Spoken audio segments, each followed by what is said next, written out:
We've got a fun one for you today. This is the one a lot of people have been asking me about. So this is our film history. So there's lots of it. And I know there's a ton of you history buffs or film history buffs that are here.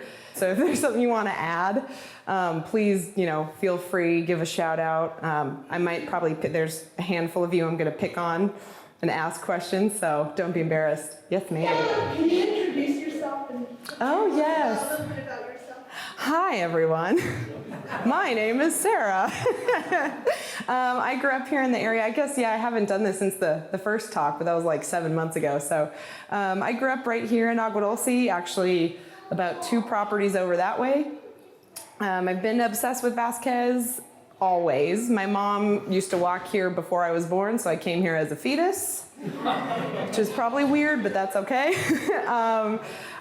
Grew up in a family that was very passionate about this place. This place is actually one of the reasons my parents moved here.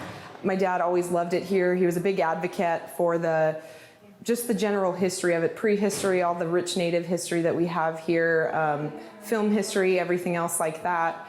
So I just always grew up loving it. I grew up here as a registered volunteer for many, many years and got hired with the county about 4 years ago. So now, and that's when I can tell you guys, so I'm actually not here anymore, which is weird, even though I live here. I'm actually now the acting superintendent at San Dimas Canyon Nature Center. So if you guys know where San Dimas is, it's a long way away. But it's really fun. It's a really beautiful nature center. If you guys ever want to come see me, that's where I spend most of my time now. But I'll be back here again someday. We still have one more history talk, so if you guys come next month, I'll see you again. And if you live here, I'll see you around anyway. I see a lot of you all the time. So so I love doing that. I went to college with this dude over here, and he's now a history teacher because we're weird and we can't get enough of the history stuff. Neither can you guys, which is why you're here. I studied history and anthropology and then got my master's in history at Cal State Northridge. The Matadors. There we go. And I actually did my thesis, this monster thing, on the history of Vasquez Rocks. Yay! It's large. It's going to be a book. I'm not sure how soon. I was rolling pretty good on it, and now I spend 4 hours a day in the car. So that curbed it a little bit. But I do have a publisher. We're working together on it. So someday, a lot of what you see in this has been adapted from that. So it's going to be a book. I'm really excited about it. So someday you guys will hear about that. We'll see how long it takes me to get my show together and do it. But so that kind of brings me up to this. So I had this crazy idea to break my thesis into a bunch of presentations. We were joking because it's like now 14 hours of presentation. So bless you guys who come to multiple ones of my shows here. This is the second to last one. So it's been really, really fun. This is the second time I've done the series all the way through. So so that's kind of a little bit about who I am, where I come from. I'm basically from here. I want to live here forever. I love it here. Can't get enough of it. Love to travel, but even when I'm gone for a couple weeks, I'm like, okay, I'm ready to go back to my desert. So, because there's always more stuff to learn and more to know about this area. We happen to live in a very special place that has a lot of history. We didn't have to go out and get it. It just kind of all came to us. So it's made it easier for me to do that. So that's me. Very brief, concise version since I don't, ramble on at all. So today we're talking about the movies, yay! We're breaking it into a couple parts and it kind of organically fell this way. So basically, part 1 is what I consider, the introduction to filming in LA and then kind of up to the 1950s. And then part 2 is the 1960s to now. And there's a lot that I don't have in here. But even just in the last few months, so if you guys, and shout out to Film LA, if you guys know about the organization Film LA, they're awesome. They handle, a lot of the film people in here are like, yeah. They handle all of the permits for the filming in LA County. So for Parks and Rec, libraries, all of the county agencies, they handle our filming and they're great. So I wrote them because I didn't have a lot of the permits, and the permits are great because they give us the dates, the name, a lot of the pertinent information, production titles about what's being filmed. So they sent me the list from 2007 to 2018, and there was almost 1,000 permits. So in 10 years, 1,000 permits. Obviously, I don't have all of those in here. And those are actually ones that were missing. I have a lot more of the earlier stuff and not a lot of the later stuff. So with that, now I have a lot more work ahead of me to put all those together. So there might be ones you guys can think of that you don't see. Hopefully I'll get it on my list someday. Right now the list without those 800s is, it's 8 pages single space front and back of like basically the 1920s through the 80s. So there's a lot of stuff on there. Is that just for this area? For Vasquez Rocks alone, not even the area, not the airport, not Sierra Highway, just Vasquez Rocks. They're filming today actually, so there's always something going on. So before I start, my mother's gonna kill me for putting a picture on here. Hi, Tish. So this is dedicated to my parents. The film industry has been huge in my family. It's what brought my parents together. They met. My mom was only 19, working in the industry. My dad had a 40-plus year career, mostly as a special effects man, one of the top special effects men in Hollywood. He did some little-known movies like The Blues Brothers, Smokey and the Bandit, Tremors, my personal favorite, Baywatch, Sabrina the Teenage Witch, which I used to get to go to when I was a little kid. Funnest thing ever. But he had an incredible career. My mom did before she got, kind of weaseled into running a hardware store by herself, which she excels at still today. But these are, it's an industry that's meant a lot to a lot of people. It's provided livelihood for countless people around the world, especially those here in LA.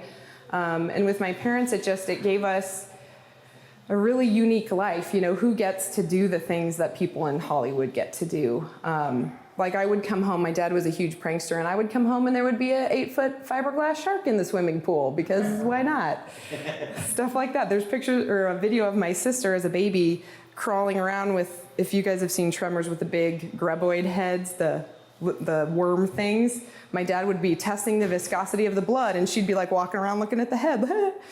It's just, weird times when you grow up with Hollywood, but it's something that's really unique and really special. So this is a picture of my mom, which she hates, but I think is adorable. And this is when they were filming Swamp Thing in a swamp. So this is for them. They gave me a lot of the passion that I have for history, and especially for film history. So special thanks to some of my other amazing friends. I know they're laughing because they see their names on there now. I'm looking at Valerie and Jerry over here. There's been a lot of people that have helped me a lot over the years with understanding film history, and film historians are some of the most passionate people, and they're some of the most open, sharing people. This isn't a group of people that say, this is my history, you don't get to have it. They're all like, oh, let me make you like Brian, bringing me copies of things. They're like, here, take it, share it, enjoy it. So I couldn't have done all of this without all of these amazing people here. And the Gorn, because he's pretty. I put him in here as often as I can, just FYI. All right, so here we start. So I'm gonna just do a very brief overview. The history of filming in California and Southern California, and the history of film in general, is very old. It's very complicated. There's a lot of really interesting parts to it. But I'm just gonna kind of run through, give you a little bit of context, some of the stuff that I think is a little bit more interesting, and kind of that plays into our story here. And I promise these are the only slides that have a lot of text on them up front. It's nearly impossible to not have seen the Vasquez Rocks' iconic landscapes at some point, whether one is aware of what they are or not. The rocks have appeared in nearly every form of American media since at least 1920. Film, television, commercials, video games, computer and traditionally animated cartoons, documentaries, travel programs, print ads, magazine covers and articles, newspapers, album covers, academic textbooks, and many other books and field guides. Interestingly, even when something was not actually shot at the park, the rocks' interesting shapes have been used by artists who have worked them into the backgrounds of painted sets or animated works, ranging from Universal's iconic 1931 Frankenstein to The Simpsons. While the film history is certainly one of the most colorful and interesting aspects of history at Vasquez Rocks, there's much more to it than characters, costumes, stunts, and stories. In the bigger picture, the industry played a tremendous role in the development of Southern California as one of the most economically and culturally influential forces in the world. It also served as the primary reason that Vasquez Rocks became and remains a popular and iconic location that people from around the world come to visit. The factors involved that allowed the Rocks to become a vital part of Hollywood's history offer greater context to the history of film in the US and allow us to follow the story of how the 20th century would be forever changed because of this revolutionary industry. It offers, perhaps better than any other industry in the world, the ingenuity and creativity that humans are capable of producing. It's quite remarkable what the efforts of so many people of all ages, from so many backgrounds, contributed to Los Angeles County's presence in the global culture and economy. And somehow, by luck of geology and geography, these strange rocks located in the previously unknown area of Agua Dulce, which it's still pretty much unknown, but that's okay, have come to be one of the most photographed and iconic landscapes in the history of film. So talk a little bit about the background of the film industry coming out here to the West in California. And of course, it was not random chance that led to the development of American film in Southern California. Many factors were involved, but first and foremost, obviously, is our climate, as you guys can tell, because days where it's supposed to rain, it looks like this. While Southern California isn't immune to extreme weather conditions or natural disasters, earthquakes, wind, flooding, fires, the Mediterranean climate offered drastically better seasons for filming, with a larger percentage of the year offering usable days. And I love this postcard. This is a 1908 postcard. See that sunny spot? That's it. So additionally, another thing was that there was room to grow out here, right? So development in the United States happened largely back east for many, many, many years and decades before it did out here.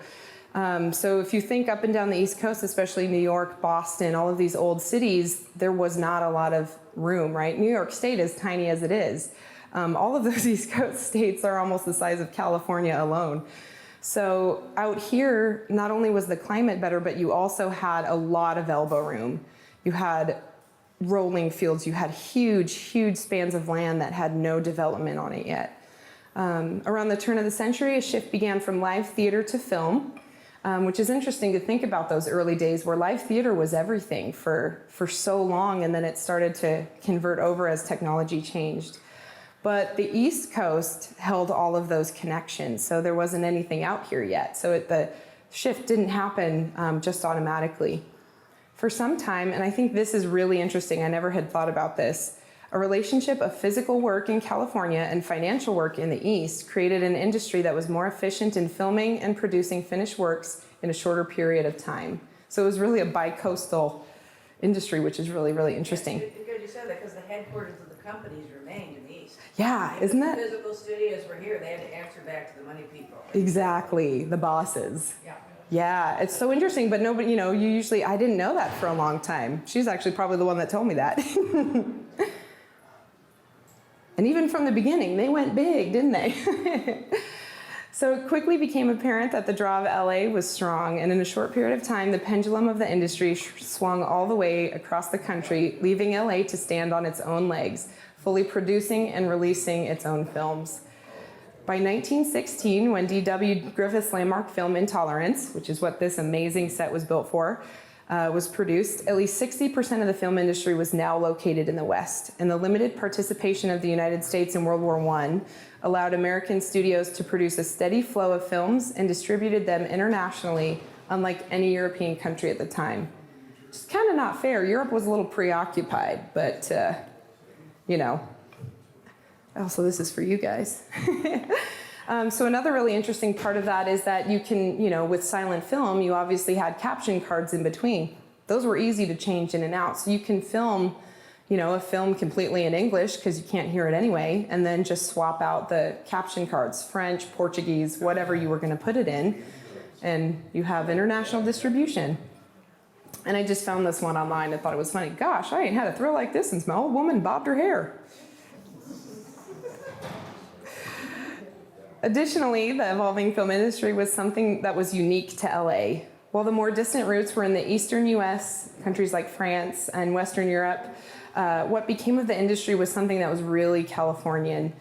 Another aspect of what set it apart that the industry did not have was established monopolies or old money, which really had a strong hold on a lot of other industries like mining and oil.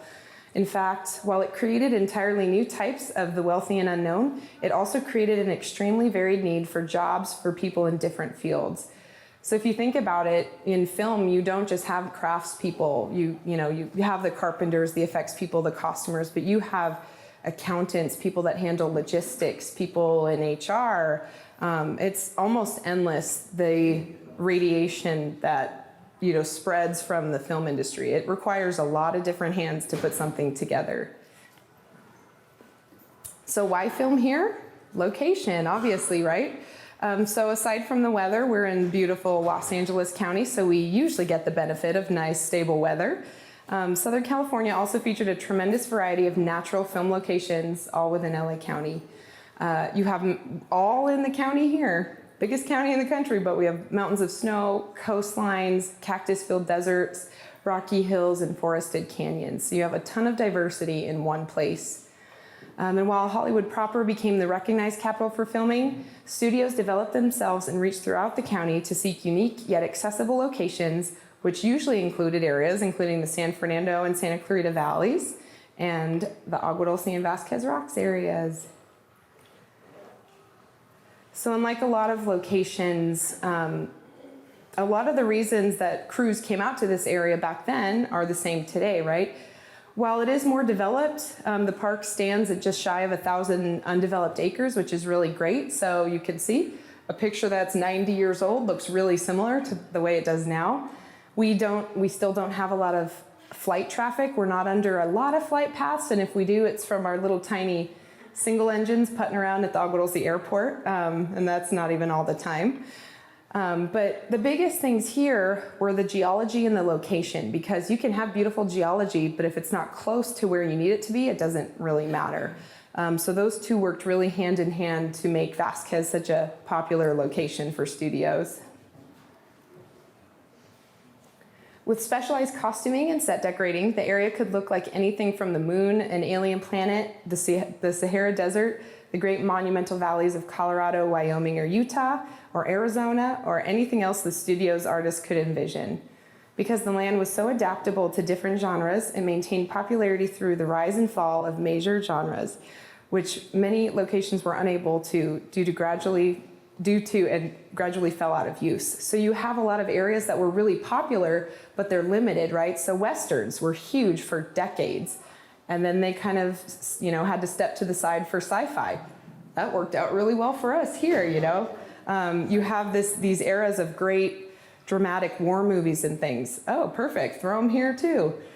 So it just happens to be an area that's so distinctive looking, but it lends itself very well to a lot of different genres. And that's another photo from the 1930s from the family that lived here.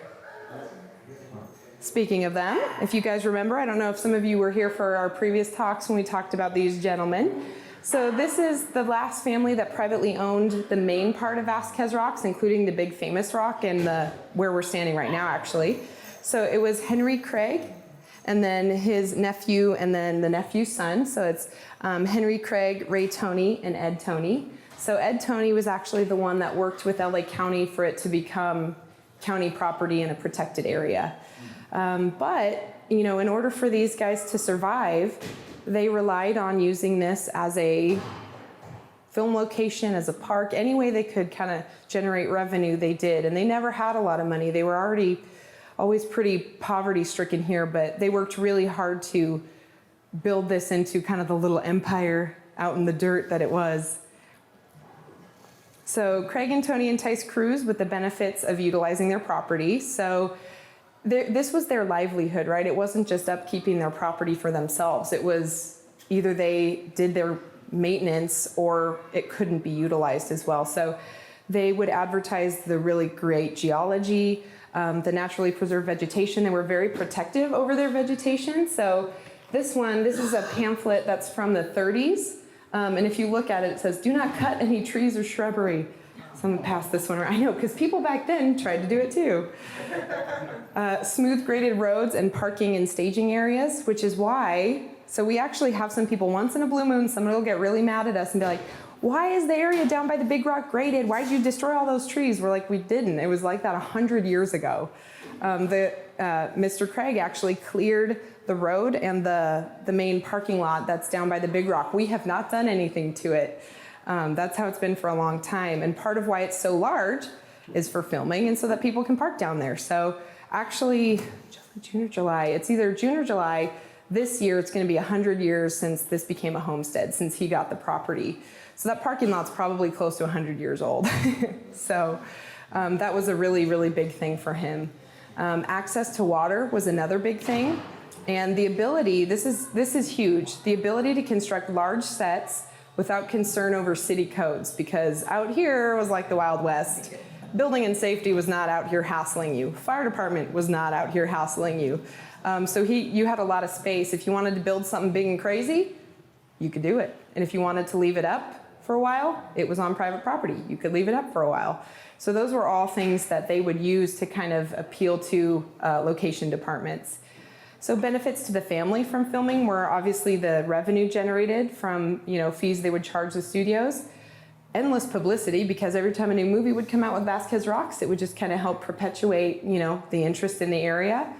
And it was also fun. And I can speak to this firsthand because when I got to grow up going to sets, but I would also come here when they were filming, and it was really fun and exciting to watch productions going on in your yard and meet some of the biggest celebrities in the entire world. Like Clark Gable was here all the time, John Wayne, all these big people. So that's a little fringe benefit that can't be understated.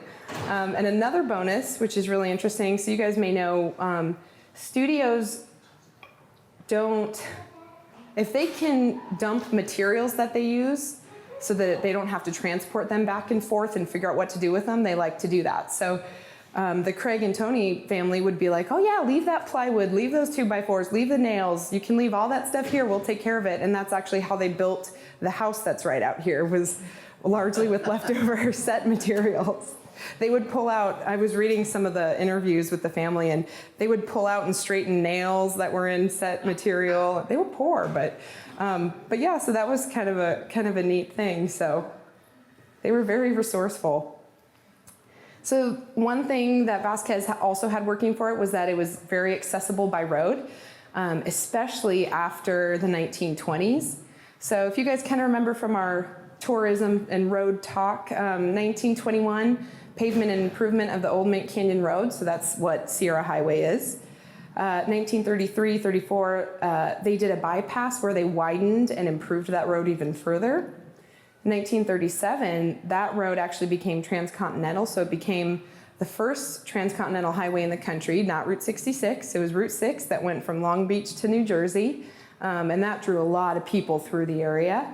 And then in 1963 was the State Route 14 freeway. So that really helped with getting people here, including crews, very quickly.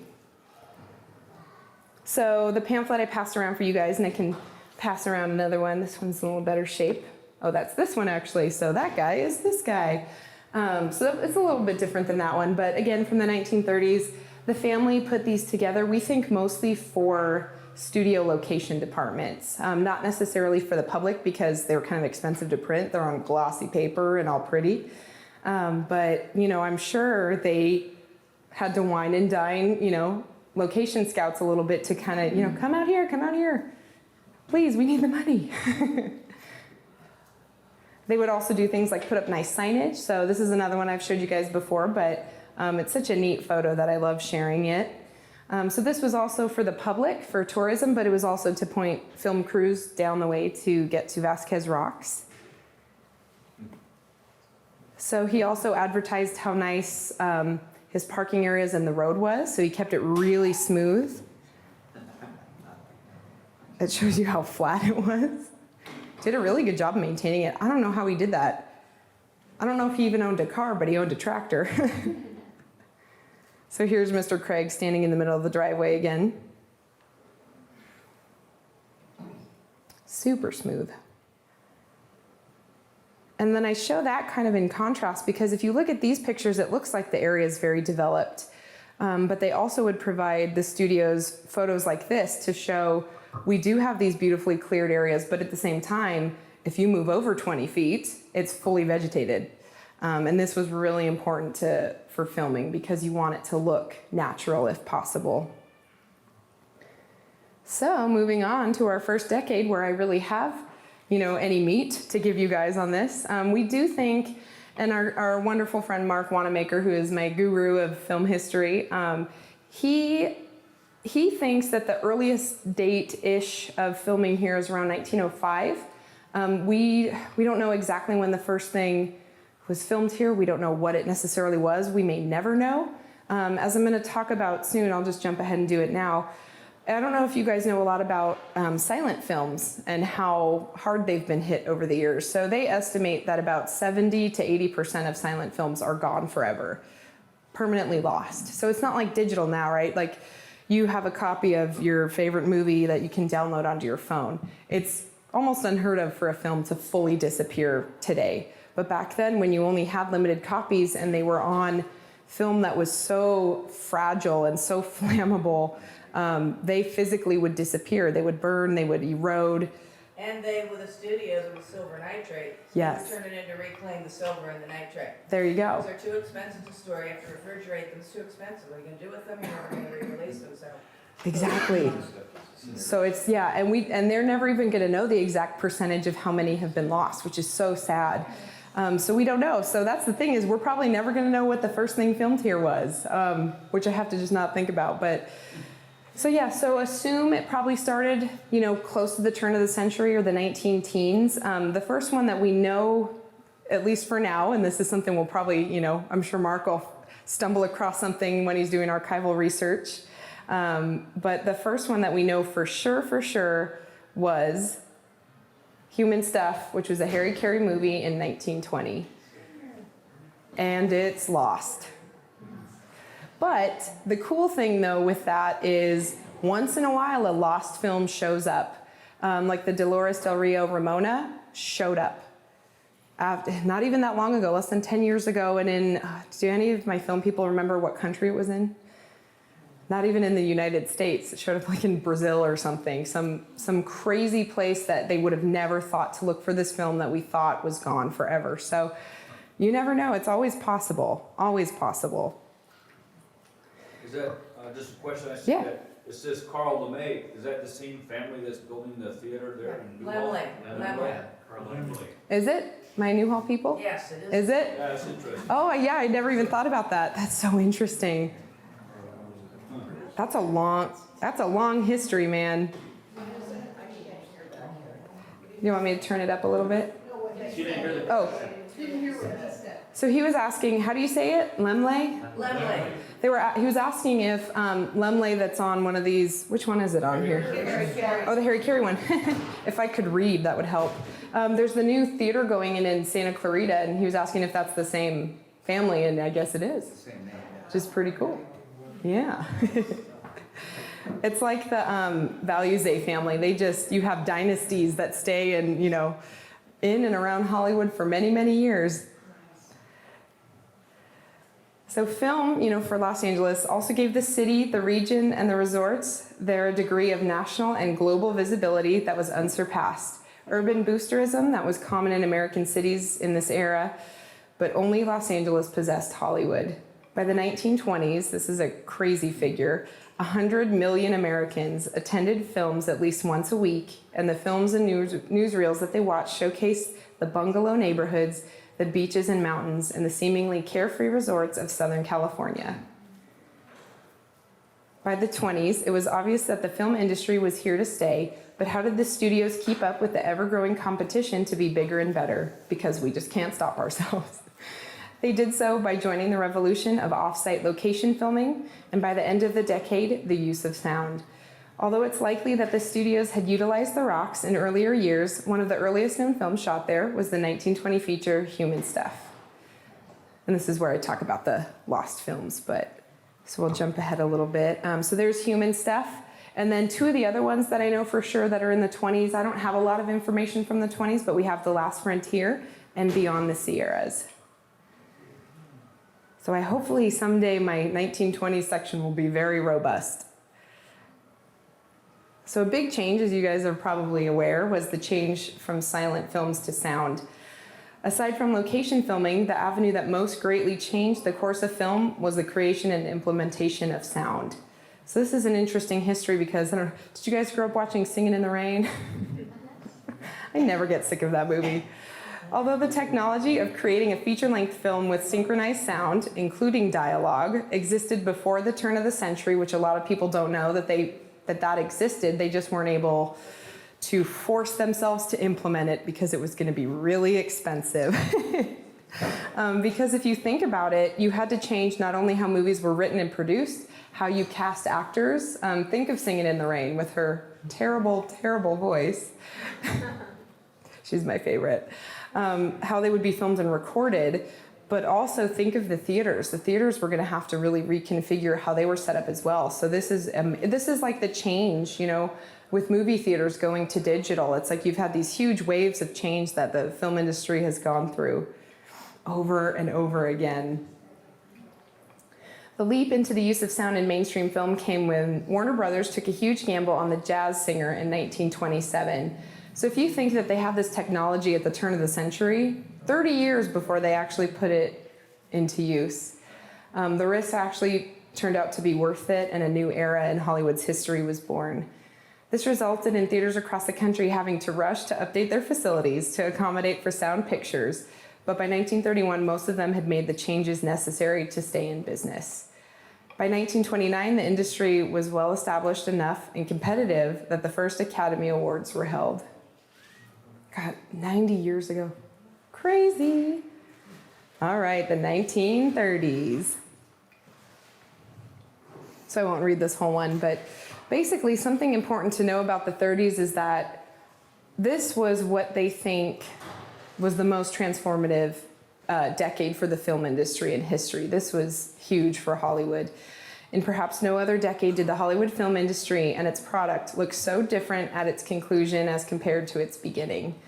Obviously, we had things like the Great Depression going on, which changed not only those who were creating the pictures, but those who were receiving them, right?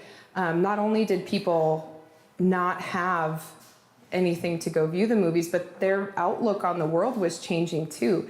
You didn't necessarily want to go watch films about people who had it so much better than you when you didn't have enough food to give your kids, you know? So films had to really stay on their toes and be conscious of things like that. What could we make that our audiences will want to see when the vast majority of them are still struggling?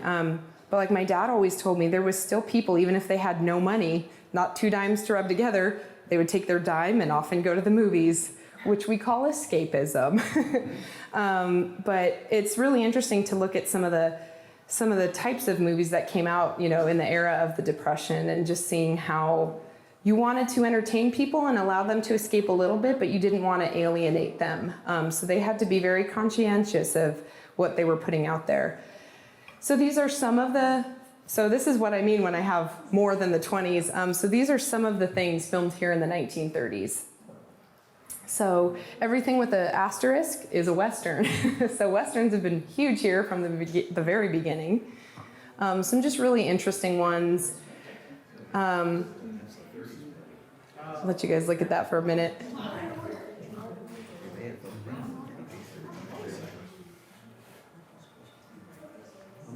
Now, do you know how many of these films are available, for example, on YouTube or anything like that? A lot of them are on YouTube. Yeah, because so you guys know, a little bit how copyright law works. So now as time is going farther and farther, a lot of things are entering open domain. So a lot of pictures and publicity shots and things that are, 100 years older, I think it's 90, right? I think it's 90 years till they're open. So a lot of stuff is available online. Some of it obviously not legally, so it'll get pulled off. But is that what you were going to say? No, it is a question for you. Yeah. Dracula rocks painted in. Yes. What does that mean? So that's a good question. I'm going to skip to that slide and then I'll come back. You So mentioned Frankenstein and another one that said something about rocks. Yes. Okay, so Dracula also. Okay, so for Frankenstein, from what we know, oh shoot, you can't see it very well. You can see it a tiny bit. It's really dark on my screen, but because the lights are on. Basically, we don't think they came and filmed on site here for that, but the whole backdrop is painted Vasquez Rocks. So it kind of counts. You can kind of see the peaks of the rocks right there. It's really dark. But yeah, so that's why I clarify, but it's so interesting that I don't want to exclude it, you know, because like I said, even when the rocks aren't actually in something, people find a way to animate them in, which is so funny. So that's what that means. Dracula too, right? Yeah. So we'll start with the Western. This is one of the, from the beginning, one of the dominant genres here at Vasquez. Epics like war films and historic pieces really soared in popularity for decades and decades and decades. The Westerns really held on to Vasquez. During the 30s, there was an explosion of Westerns filmed here, and it remained the primary genre here until like the late 1960s, and even still in the 70s, we still had a lot of Westerns, or parody Westerns, which are some of my favorite ones.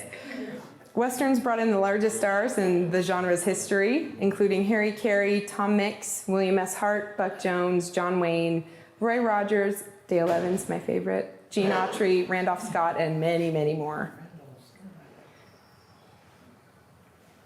So this is one from my friend Jerry via Marijuana Maker. So this is a really great still that or a production shot that I had never seen before. So this is just where the geology trail starts, if you guys know, right beyond our office right there. So that's actually looking towards us. What's kind of interesting is you guys know the giant rock that's right outside the window? There's like a big rock sticking out. That's right, that's this guy. So there's no Toney house, there's no nothing. There's Agua Dulce Canyon Road, there's Saddleback Mountain. And this is for the Hard Ombre, which I think was released in 31. But you can see all the crew, they have their light bounce boards, their booms, the lighting, it's really neat. There's a lot of really cool archival stuff that we've got. So I'm going to show you guys a lot of different types of things. These are lobby cards, so those were, you know, things that would serve as advertisements in the lobbies a lot of the time. These are cool, you can get them on eBay. They're very colorful, they're very graphic. A lot of people collect these. There's also production stills, so sometimes photographs that were taken during filming, or sometimes I'll do a screen grab, you know, we call it, when I'll pause the movie and be able to kind of pull an image from that. So some of them, if you see they're fuzzy, that's what they are. So 1931, Wild Horse Mesa. So this is the era. There's a lot of these types of Westerns that are on like YouTube and stuff like that. Son of the Border. So that's just down in near the main parking lot. Outlawed Guns. This is one of my favorites. This is from Leon. Which one's Leon? Leon's this one. Hi, Leon. They're so good. I mean, it's just, how do you not love that, you know? So talking about our big thrillers, you know, moving away from our Westerns because they were very prolific here in the day. But if you guys think of the history of Hollywood, not just here, but the history of the film industry, these are three of the biggest movies that a lot of people think of. These are major pieces of our cultural history, and they all have Vasquez Rocks in them, which is so neat. So yeah, as you saw, Frankenstein is the one where Vasquez, we don't think they were here, but they painted it onto the backdrops on the lot. And then here though, so they're in Dracula, there is motion. We do know that they did film here. So do you guys know what matte painting is? A lot of my film buffs do, but I didn't know what this was for a long time. Matte painting is the coolest thing. It's a hybrid between something real, something that's there, and something that you create and paint. So obviously, the lower part of the road is the real road down by the big rock. Those big crazy mountains are not here. Yeah. Just real quick, Dracula trivia, since he mentioned Lemley. Yeah. The first person who speaks in that movie when they're going in the coach is Carla Lemley, Carl Lemley's niece. Oh, how funny. There you go. This is why I hang out with these guys, because they have all the fun, like, little trivia. Also, tell them who you were talking to yesterday. Who was I talking to? Oh, Sarah Carla. Oh, yes. I'm a historian for Screen Actors Guild. I did a piece, her dad died 50 years ago, so I did a piece for our magazine on Snapshot. So I said, Sarah, how many copies do you want? A dozen, okay. Dozen. So I sent her a dozen copies. Yeah, Boris Karloff's daughter. That's not cool or anything, you know. Creature in Frankenstein. Love it, love it. So we'll have to give her a little shout out too, because Dad's in here. So another example of this matte painting, where they're going up to, I believe this is Dracula's castle up on the hill. So that's not real, but that's real. That's the park road right there. And sometimes studios too, like you guys have probably seen when Disney would do it, you know, where they'll animate a certain scene and then they'll just actually adapt it to use to another movie.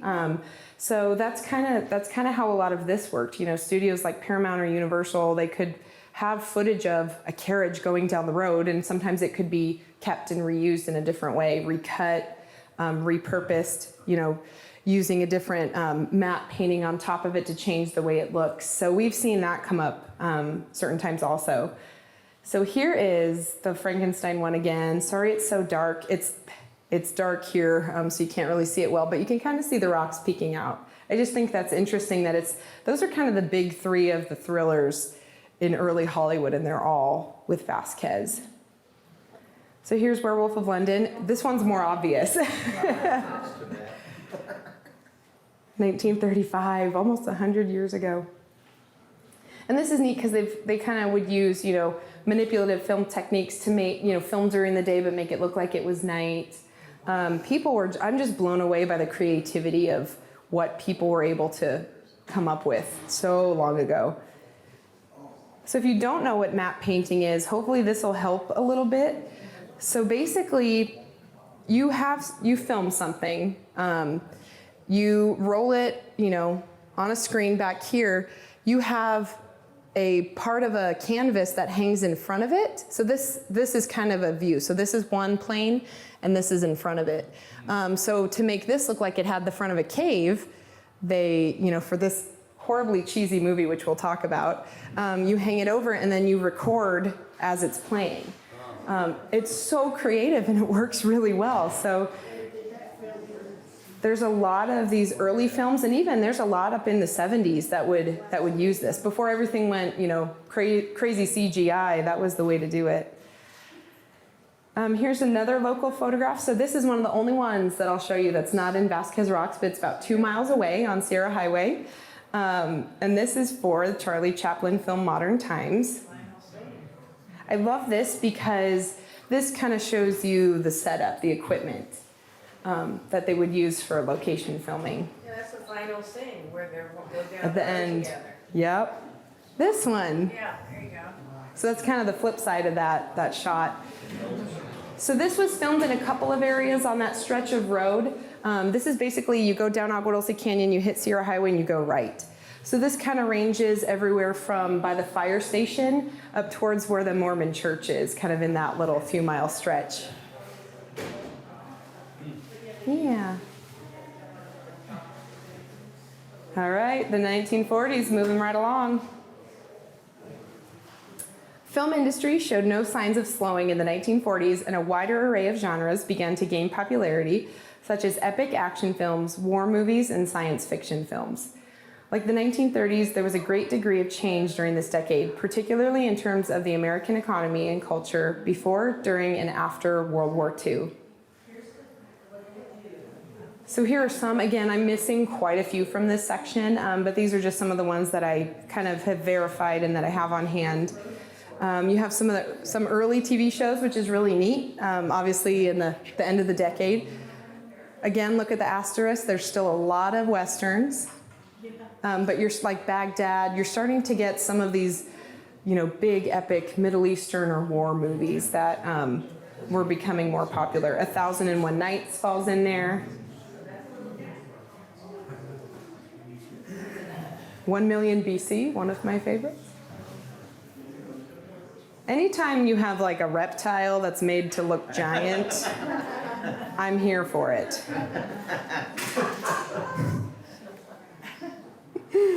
So here's a couple, and it's my favorite when lobby cards actually have the rocks on them, when you know clearly, oh, there it is. I think that's so fun. And on for Young Buffalo Bill, all of their lobby cards have Vasquez on them, which is kind of neat.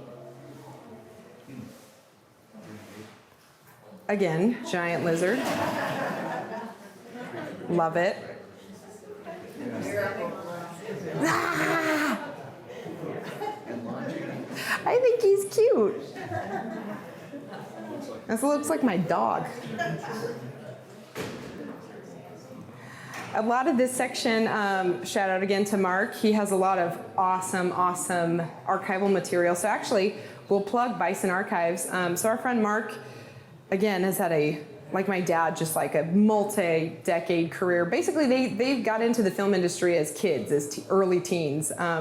And so Mark has put together hundreds of thousands of items in the archive, the Bison Archives, which is going, or is a part of the Film Academy now. They bought some of his collection some years ago, but He's still got a lot. And if you ask him anything about any of it, he knows exactly, oh yeah. I'm like, how do you? He's amazing. He's an encyclopedia. But a lot of these really great production stills and publicity shots come from Mark, including this one, 1001 Nights, 1945. You can tell where that one was, right?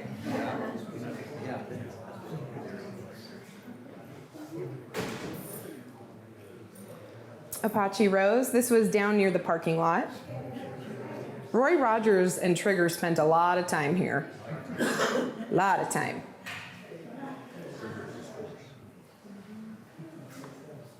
This one was called Thunderhoof, 1948.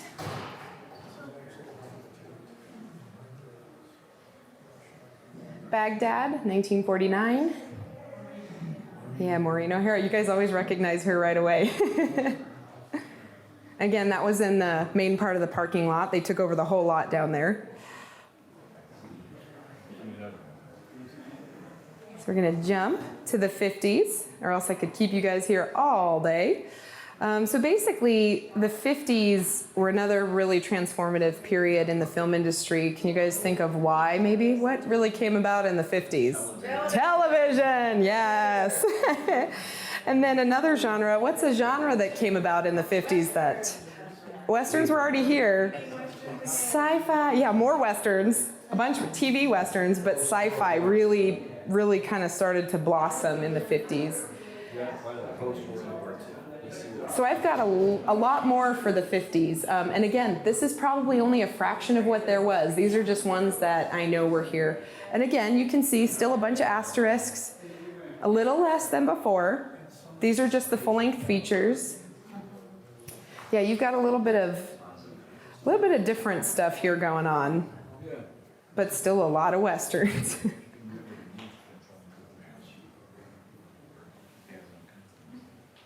We've got television series. Again, lots of Westerns. So just when the industry is like, okay, Westerns, you've had your run, they're like, no, TV. The Twilight Zone coming out, which they're redoing, and I hope they come here. The Gene Autry Show, one of my favorites.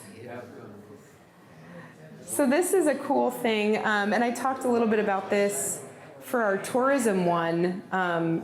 The film industry was really helpful to our businesses that we're developing here. So this is one that was just around the corner. The Saddleback Malt Shop, the building is still there. It's kind of hidden by trees, but it's still there. And I knew the lady who kind of grew up working in here. I believe her parents owned it, Frances. But she would talk about how Clark Gable and Gene Autry and all these really incredible people were just in there all the time. There was one of them, I think she said it was Clark Gable, had like a thing for their malts. He would always go in there and get them. I'm like, what a life. Oh, I can't get rid of Clark Gable. Ugh. Before we get away from Zorro. Yeah. Zorro, the TV show, was filmed out here. Yeah. Was there ever any reference to the fact that Vasquez might have been the inspiration for it? I don't know. I don't know how much they talked about that back then, or like how much it was publicly known. But like as you guys might remember, when we talked about the tourism and all the newspaper articles and stuff, they brought up Tiburcio.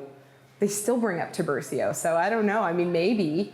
You would think so, but, and especially with the name, because people always ask about the name, so it probably was something people talked about. I would assume that. He's still famous, man. He's going to be famous forever for doing bad things. Yeah, but Zorro did good things, that's true. Zorro's another one of those where you have multiple generations of people. Like, I grew up watching, you know, the newer Zorro movies and everything else, so.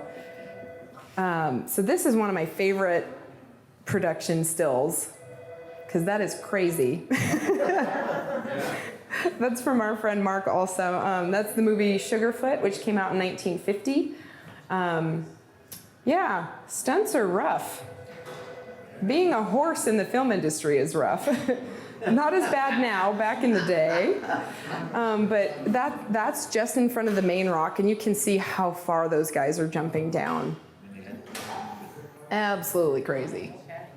Crazy, crazy. Yeah, so somebody was talking about Randolph Scott film. So this is an interesting use of matte painting too. This is called Wyoming Mail, came out in 1950. So sorry, it's kind of hard to see. That's the thing with a lot of these old stills is the quality is not great, but this is the big famous rock. That giant thing above it is not.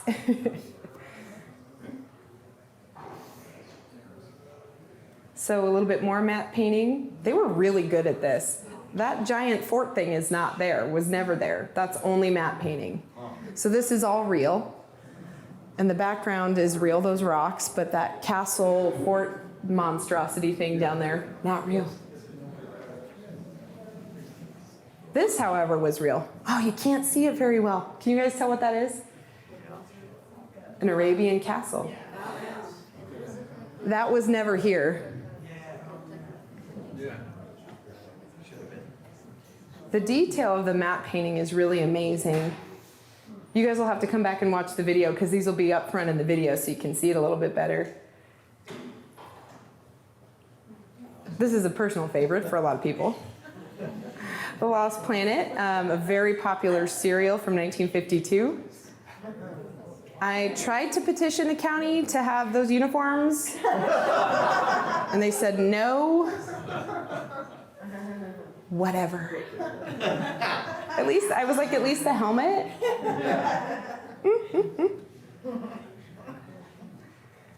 The Last Musketeer, 1952. They didn't waste any time. They put us right up front during the title sequence. There's another castle. I don't know if you guys knew we had so many castles. Yeah. Slaves of Babylon, 1953. So this is more matte painting. I know. Yes, I'm glad you said that. Savage, sinful, spectacular. People are like, oh, the media today. I'm like, the media always. So here's matte painting from that film. So here's the Park Road, kind of manipulated a little bit. And then, yeah, none of that's there, obviously.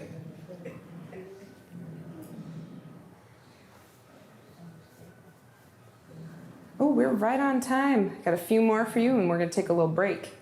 This one, which you guys have seen before, this is actually from the family's personal photos. And I didn't grow up watching this specific series. I watched kind of its competitor, but I was looking at it, and I was like, is that who I think it is?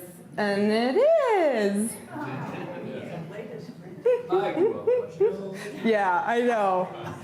Part of it was just that because I grew up watching TV Land. I don't know if Adam probably did too, because we're young, but we're also 90, so we love watching the old stuff. But I grew up watching Lassie because they would replay Lassie over and over and over. And they filmed a Lassie out here too. They did, and that's in the beginning of my next section because it was right at 1960. So I'm like, can't go in the 50s with Rin Tin Tin, man. So here, this is a shot, again from Leon. Thanks, Leon. This was in the parking lot. We got Miss Kitty. I don't know of any other parking lot that has seen so many interesting people. Like these two. And these are just candids too, which I stumbled across.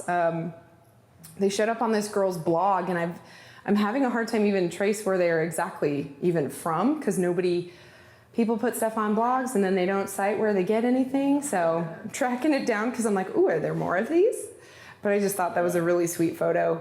And Anthony Perkins has the best hair I've ever seen. Have you ever done a Google image search? Yes. It's the picture. It goes to other blogs. Ah, shoot, all posted Yes. the same one. It's all the same people that visit each other's blogs, and then they put it on another blog, and I'm like, Still don't know.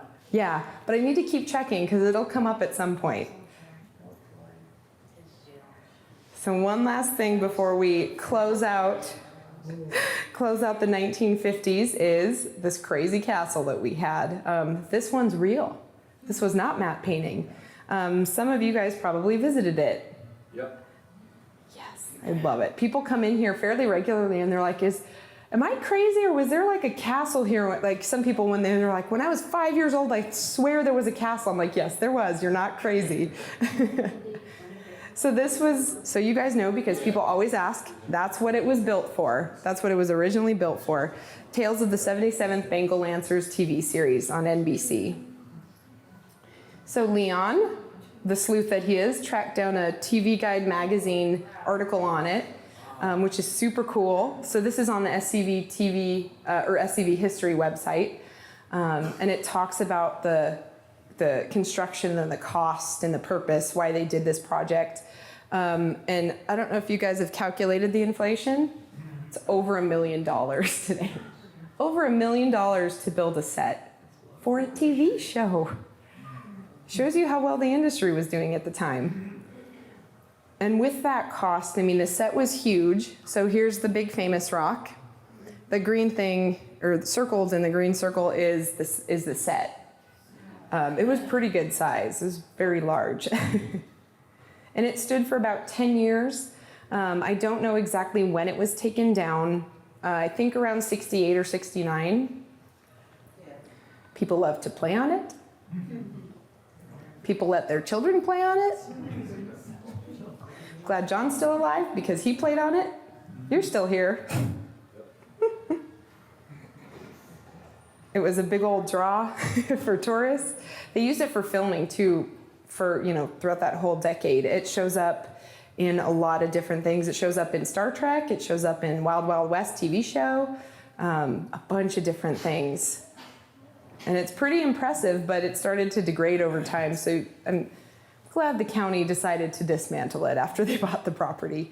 But actually it was up for years after the county got a hold of it, so. There's still chunks of concrete out there.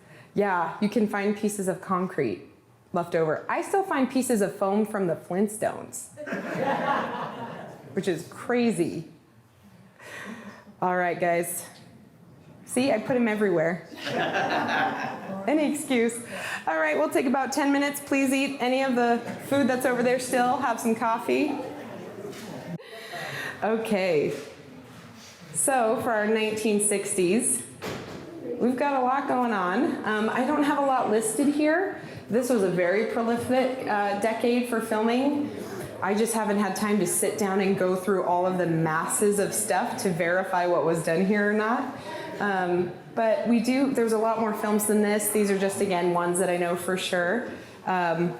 Westerns were still doing really well up through the 60s in film and on television. There's some really interesting ones that were filmed here, The Man from U.N.C.L.E., little show called Star Trek, which you guys have probably not heard of.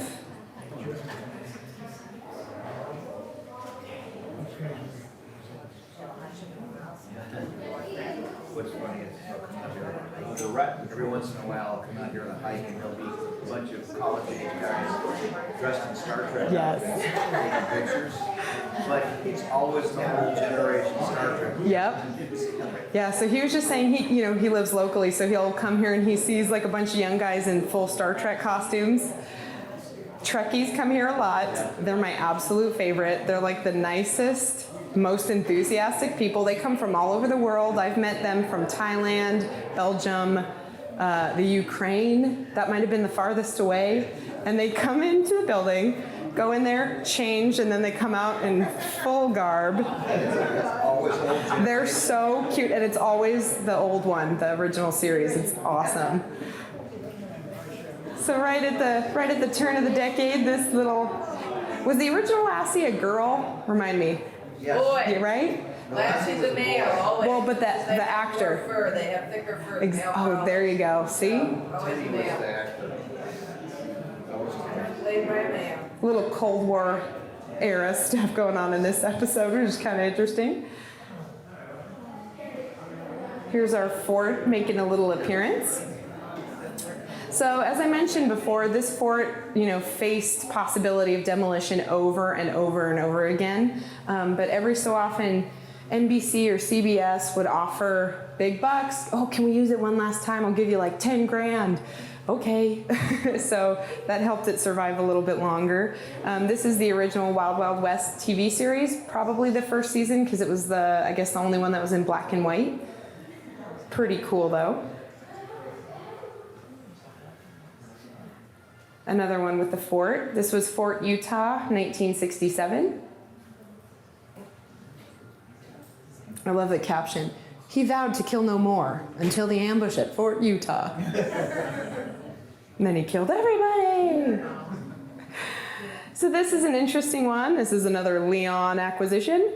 Arizona Bushwhackers, 1968 it was released. So Howard Keel, who is in, some of the big fun musicals, Kiss Me Kate, Showboat, rides through Vasquez. And this is an interesting film because some future locals were in it, Monty Montana and Jack Lilly.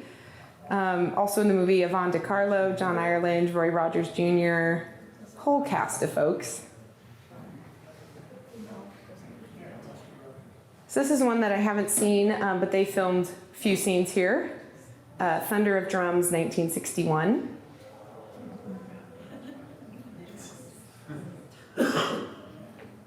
One that you guys have been waiting for forever. That's generally the reaction. He's my favorite. Look at his pretty eyes. He's cute, right? Look at his teeth. And I love the noises. Raise your hand if you have not watched this episode. Oh my goodness. You guys need to, this is on YouTube, this scene. Just type in Gorn battle into YouTube. I need to put it in here. It's awful. It's so bad, but it is so good. It's just the sound. He's like, and he like picks up giant fake rocks in slow motion, throws them at Kirk, and he like ducks in slow motion. It's just so great. You can see the Robert Greenlee when they see. Yes. And there's a lot of cool information about this online, a lot of blogs, from our Trekkies because they love blogs. So shout out to Bobby Clark, who is the Gorn. He's local, lives in Canyon Country. He's a really cool stuntman. He's actually a cowboy rather than a sci-fi whiz.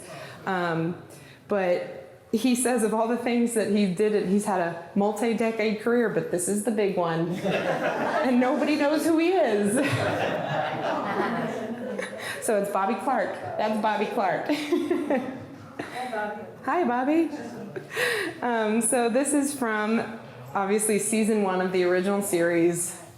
Probably one of the most famous episodes of TV ever made. It was released in 1967. So the episode's called Arena, if you guys want to pull it up and look at it. It features the fort, so that's the fort in the background.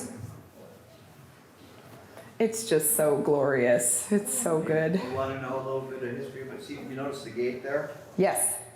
The 2 globes on top of the gate? Yeah. Paramount.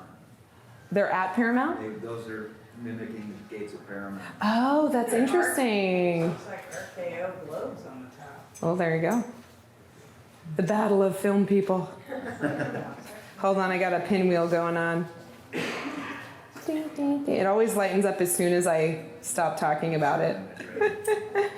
But yeah, this is great. And when so a couple years ago, obviously the 50th anniversary of the first season of Star Trek came, and we had a lot of really cool people come out.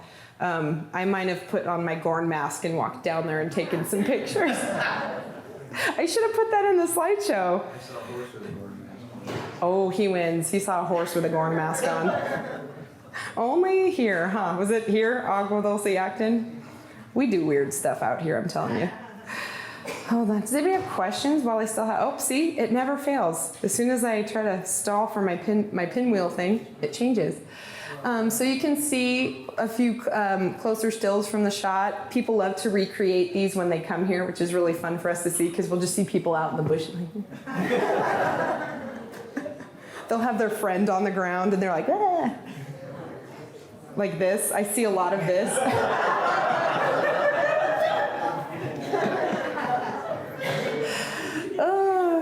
Bobby's a big guy, too. I should mention the Gorn was not a tiny person. And he had to wear neoprene. He was sweating bullets. And I think they even shot that in the fall, maybe November, but it was still kind of warm out when they were shooting it. Here, evidence that it's a sparkly halter dress. Still wouldn't mess with him, though. Yeah, gold lame, there you go. So kind of to round that out, just because I still have some more decades to get through for you guys, I thought this is something I came across that I thought was really cool. So this is from the Academy of Motion Picture Arts and Sciences Academy Report. It's their newsletter. This was back in '69. So back in the award theater's lobby, this was a whole diorama that was built showcasing, it was to celebrate the history of stunts in Hollywood, but they built a mini Vasquez Rocks.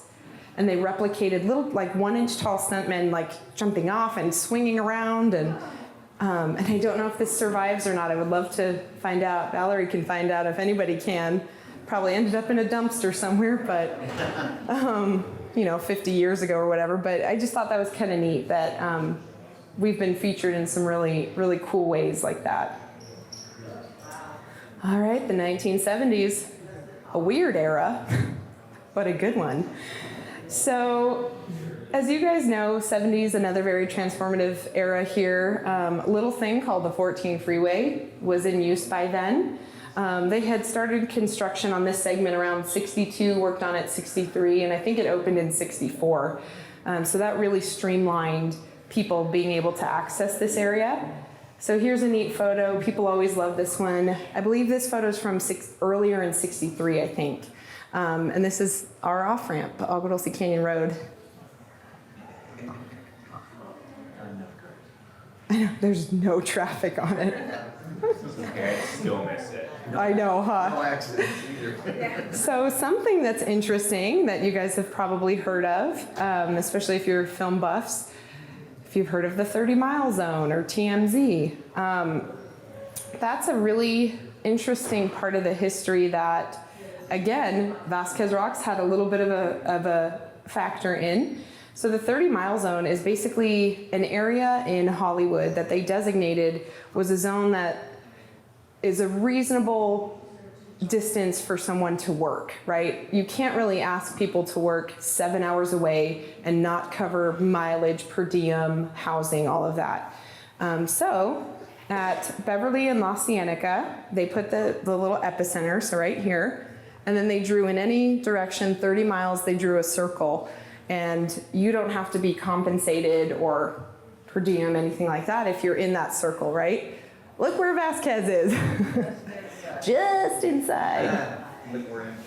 And now people here, like, they have to deal with like the 405 or the 14 or any of these freeways. And 30 miles does not matter. It takes me an hour sometimes to get from here to the 5 and 14 in the morning. It's crazy. But they got it on paper, so it works. So this is what the California Film Commission uses. So when you guys hear about the 30-mile zone, that's what it is. So here's another one. This is another section I haven't built up a lot, even though there's a lot of really fun stuff from the 70s. We have some feature-length films and some television shows. Big ones that you guys have heard of: Logan's Run, Buck Rogers, Bionic Woman, Kung Fu, Fantasy Island. The Muppet Movie, come on. I grew up watching that one. I love it. Also Blazing Saddles. We went on our first date. See Blazing. Yes, that's awesome. So The Magnificent Seven ride, 1972. Another little known guy, David Carradine. So this is kind of an interesting shot. This was obviously on the road, kind of in front of the big rock, but they set up a whole railroad scene. He's so young there, it's crazy. Well, Miss Cher did the album cover here.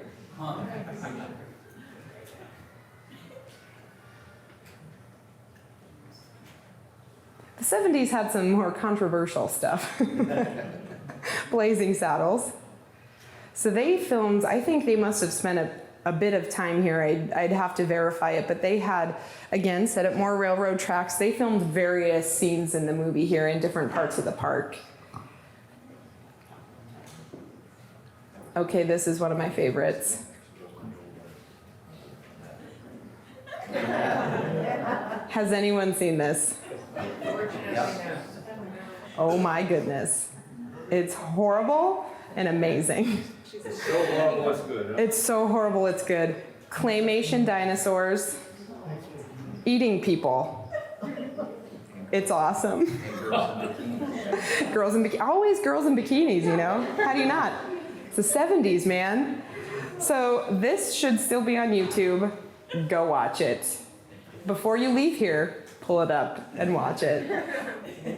So they used a lot of matte painting in this movie too. So this is kind of the one I was showing you as an example. So where they overlay a cave kind of in front of the big rock.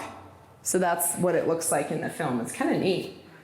The matte painting in the movie is really great, and that's the only thing that's great. The dinosaurs are just, these guys are like attacking each other. So my favorite part though is this.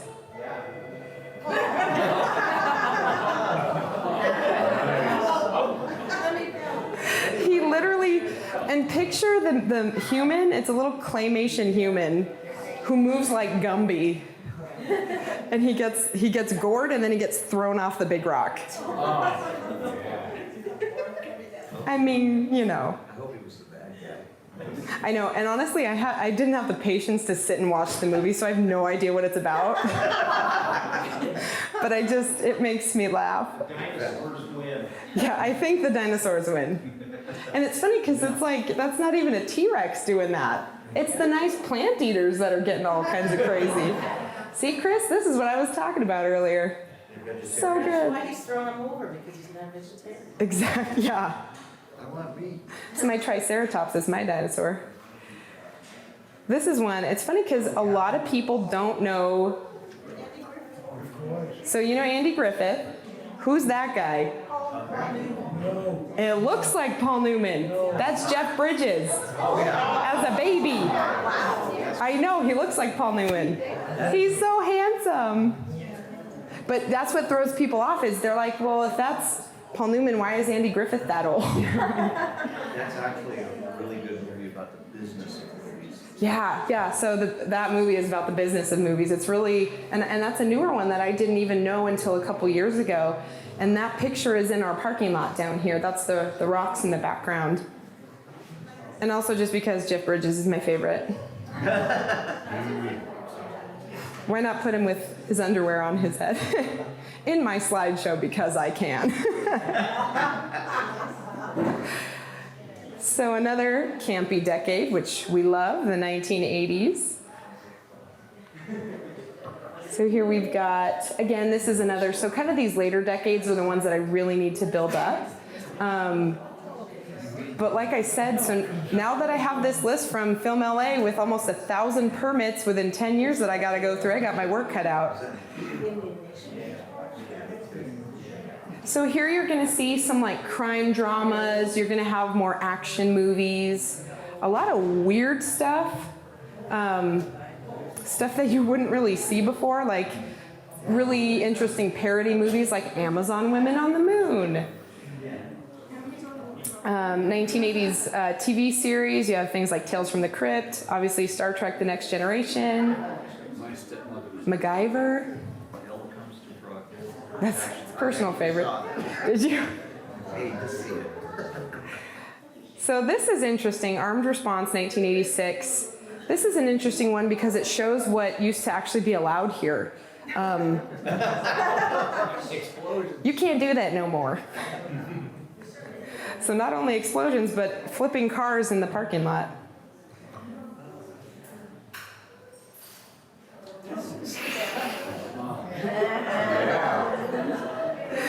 Because why not? Oh, yeah.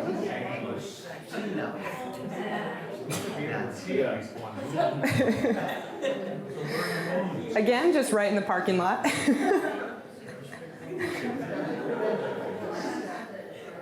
So The Next Generation, Patrick Stewart and gang.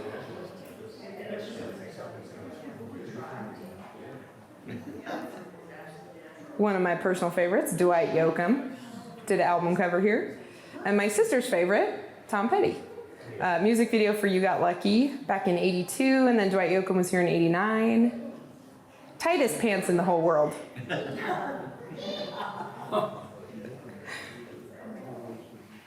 Moving on to the 90s. Again, another decade that I really need to build out because it was a lot of, I remember growing up here as a kid, they were filming here all the time. So a lot of different things, a lot of comedies. The 90s was big for comedies. One Western. Yeah, there's like one Western.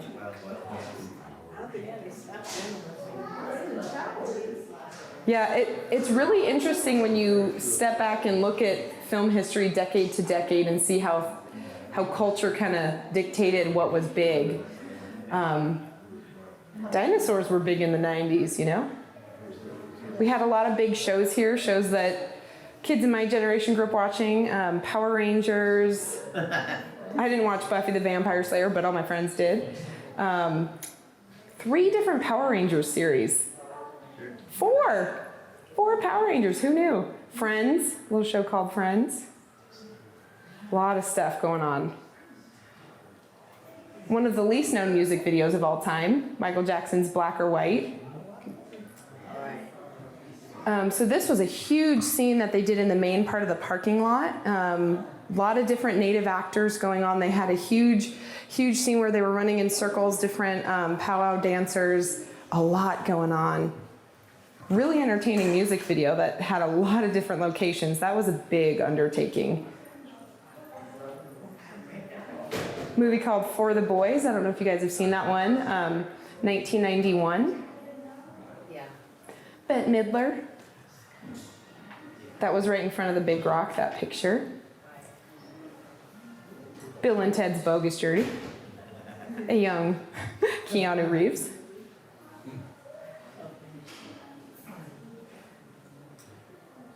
Oh, pinwheel. Do we want to have a question round while I have a pinwheel?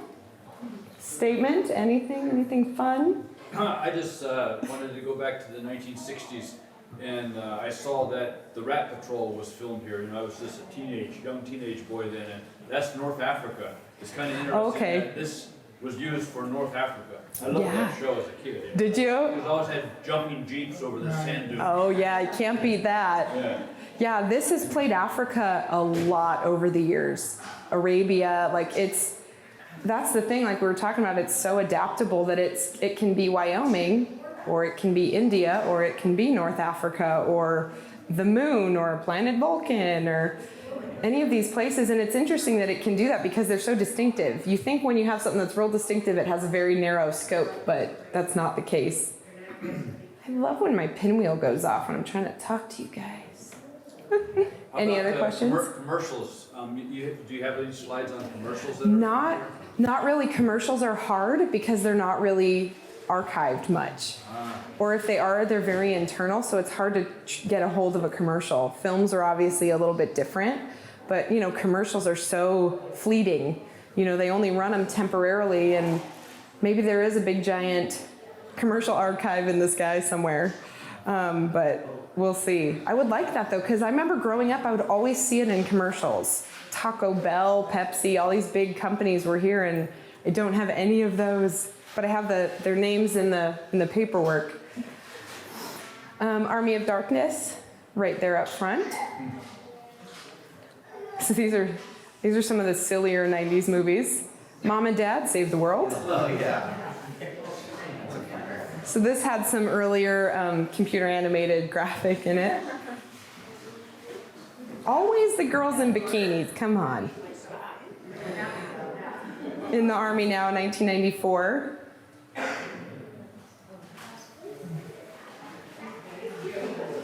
This little film that no one's ever heard of. So this one, I'm gonna remember. Did I bring them with me? I remembered to pass them out, but I didn't remember to bring them here. So I had, but I have some of the photos here that I was gonna pass around. So they filmed the Flintstones here. It was probably the largest set ever built here. So the castle, the fort set from the 50s was really large. This one was bigger. It wasn't up nearly as long, but it was a major undertaking. So you guys can see they built an entire neighborhood down there. None of that is CGI. They brought in the turf, the grass, the sidewalks. They brought in everything, the trees, the cars. I think there was 7 or 8 homes, including Fred and Wilma's. This is what the houses look like. They were, from what I remember, mostly wood framed, and they had a lot of foam and different texture to make it look like rock. I wish we could have kept one of the giant bones, like put it in the corner over there or something. So they constructed and filmed in 93, and the movie was released in 94. And some of you probably remember, I remember I was very little, but when they had completed filming, they actually left this set up and they opened it to the public. So they let all of us come in and look at it. It was so cool. It was so neat. So I think some of these, you can see there's generators and cords and stuff. So this might have been while they were still building, I think. But a lot of these photos come from a great lady named Cindy Baker who Cindy, if you guys remember the fort, there was a little girl sitting on the wall in front of an Airstream. That's Cindy. It's just the cutest thing. But yeah, so she donated to us a lot of these photos under construction.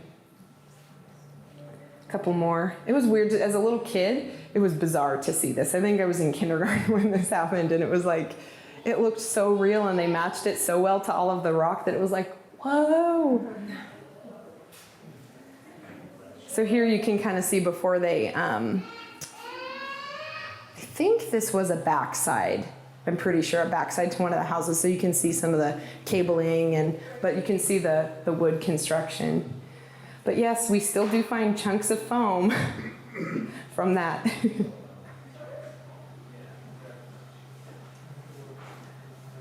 It's another one of my favorites, Austin Powers in a chase scene.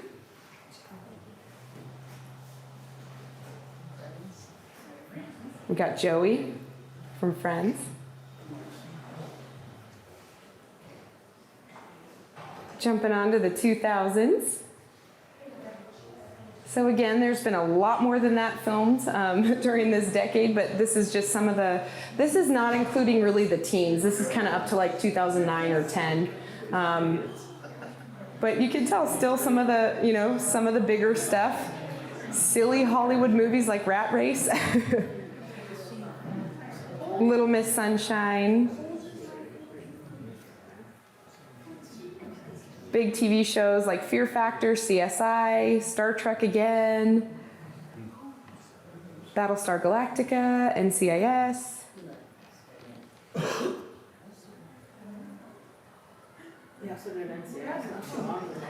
Whoopi sitting on the main rock.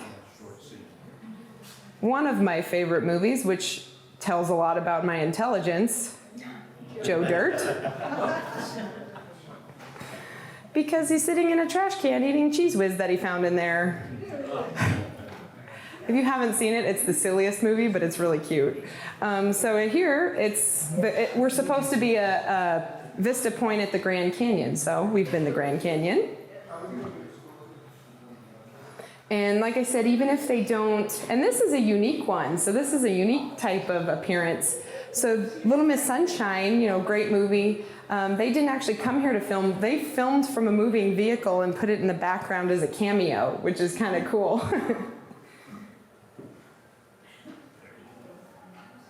Roswell and Delta Farce, a TV series and movie. There's Larry the Cable Guy. And I heard Roswell's coming back, I think, as a resurgence in the series.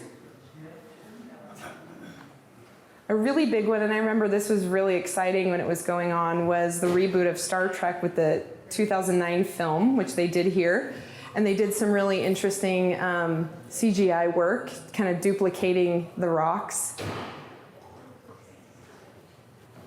And it must have been really neat for guys like Leonard Nimoy to come back here again after 50 years after the first time that they were here. Speaking of, which I forgot to pass around. I remembered now.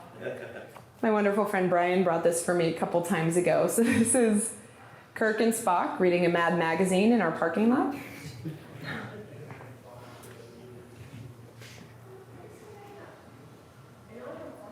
So we still have a lot of music videos, album covers for a lot of pop musicians that I have no idea who they are, but apparently they're big. So we have One Direction, Rihanna, and Halsey. Again, some of the biggest names in newer music that still come here. This is one of the weirder things I monitored on. This was a Self magazine cover shoot with Chrissy Teigen, who walked around in undergarments around motorcycle guys. So I watched this for like 9 hours that day. We have some really interesting photo shoots, and that's what people ask us a lot about is, do you get more filming or stills? Kind of depends year to year, but we get a lot of each, right? We get a lot of TV series, a lot of film, a lot of student films, independent films, and a lot of photo shoots. This was a really great, Roger Snyder, photographer, did this really neat calendar that was like very high fashion, glamorous shoots with semis. But it was actually a beautiful calendar that they put out, and I just thought that was kind of interesting. But it's like pretty, oops, skipped ahead. This is a beautiful photo. It's an ad for Kohler sinks.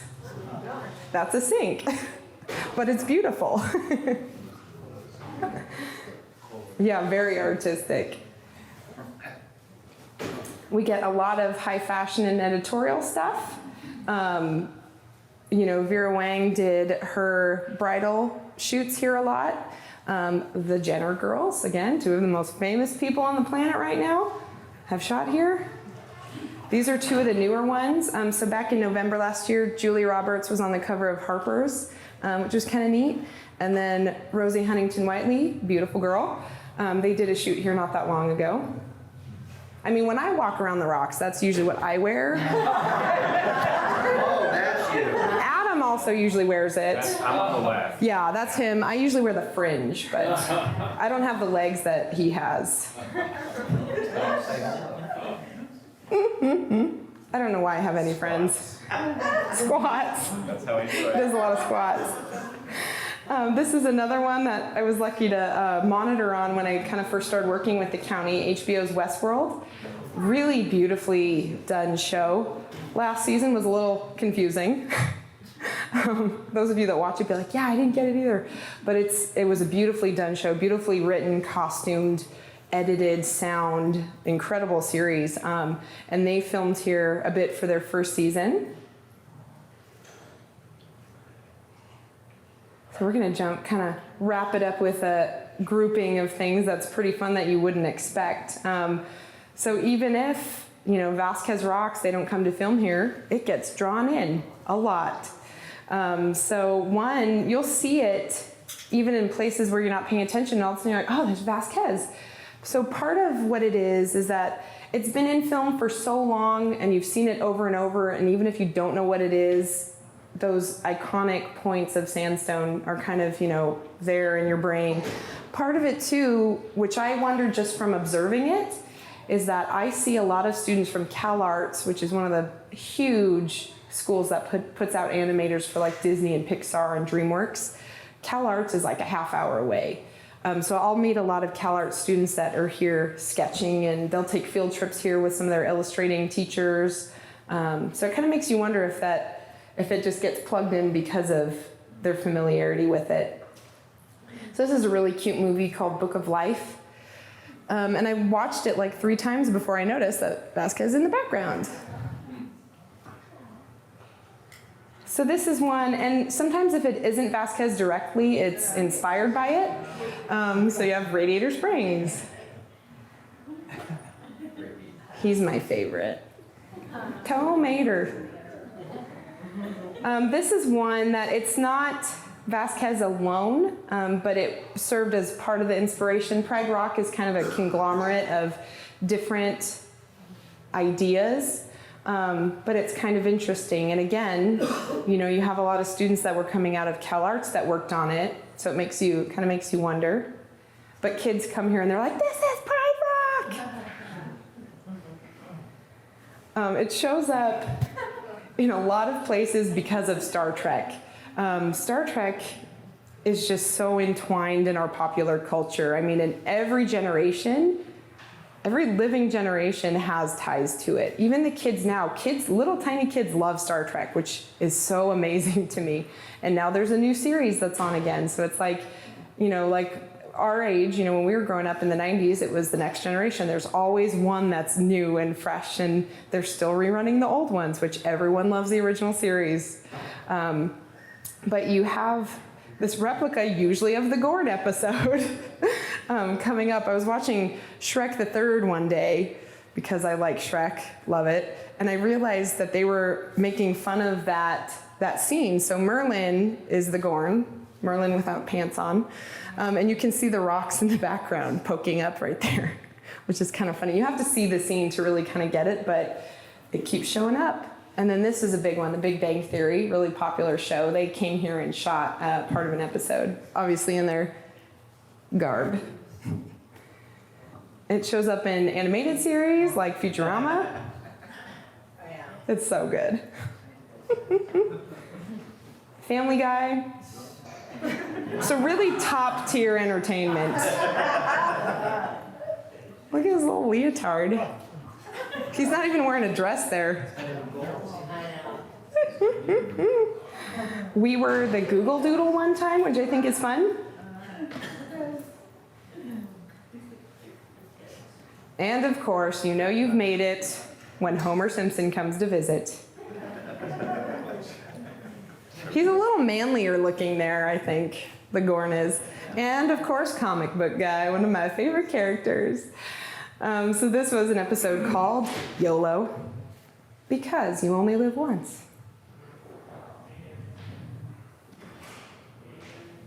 So in conclusion, never requiring hair or makeup, craft service, or a trailer, the Rocks have seen some incredible things in their day and hosted some of the most celebrated performers the world has ever seen.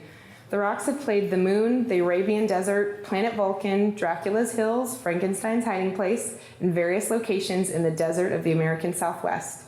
Over the past century, the Vasquez Rocks have proven their lasting place in film and television, with a history as extensive and diverse as the landscape is unique. Today, the Rocks are still utilized as one of the most desirable, versatile, and affordable filming locations in the world. One can only wonder what adventures await for the Rocks in their future, but one thing is for certain. As long as people are able, they will find new ways to bring new and exciting life to Vasquez Rocks, renewing its life for generations to come. So real quick, for next time, it's the end of our series already. You guys have been dealing with me for like 8 months. It's crazy. So next time, this is one that in title might not sound super cool, but it's the story of Vasquez transitioning from this really unique private property to a public park. And I was able to go into our county archives and find a lot of really neat documents, correspondences, records, maps that tell this really long, drawn-out story. So it's going to be June 8th, 1 to 3. I will have cookies. I will have funny newspaper clippings again. And there's really neat things where the last payment was made in it. Things that are kind of monumental that are just little news clippings. There's a lot of correspondences from members of the Board of Supervisors, the Director of the Parks Department, the state, federal level. Because basically this was an area that the county wanted to get and preserve for decades. It took so many years for all the stars to align and for this to work out. I have a lot of maps, so you can see all of the different little tiny plots that the county had to work around. I think they had to purchase from 24 landowners. There's graves put here? Yeah, Because that's what's in there, the one right before I was reading. right before, oh, that one. Yeah. I said there are graves of his relatives. Yeah, so, and we talked about that in the homesteader one years ago. So the Henry Craig and his sister and her husband are buried here, where people will never find them. I remember these guys. In a secret place. In a secret place. It's a really well hidden place. But there's a lot of, this one's fun because there's also ideas that the county had of what could have been, just different ways the park was going to be laid out that they didn't actually do. So I can show you some of that stuff. We talk about kind of what it was like here when in the earlier years of the park. So you could lasso public guests and stuff. It was fun. That was a good day. Who's calling me? Yes. Sorry, it's hard for me to say. I'm like, who is that? I hear it, but I don't see it. That's me getting rolled. That's right, that's her. I forgot. See, and that was a positive experience, right? He also roped President Eisenhower at his inauguration, so you are in very exclusive company, young lady. We talk about the process of this beautiful building happening, including the original pamphlet, And your mom? started by Art and Trish Brewer to get this building built in 1992. Wow, is that their same phone number? Look at the last fact. It's not anymore. It was the old phone number. And we collected thousands of signatures. And this happened. So we'll look at kind of the construction process. If you guys have any questions about how that came to be. And something that we waited more than 20 years for, which obviously we make good use of now. So if you guys want to learn more about that and join me for our send-off, come back next month.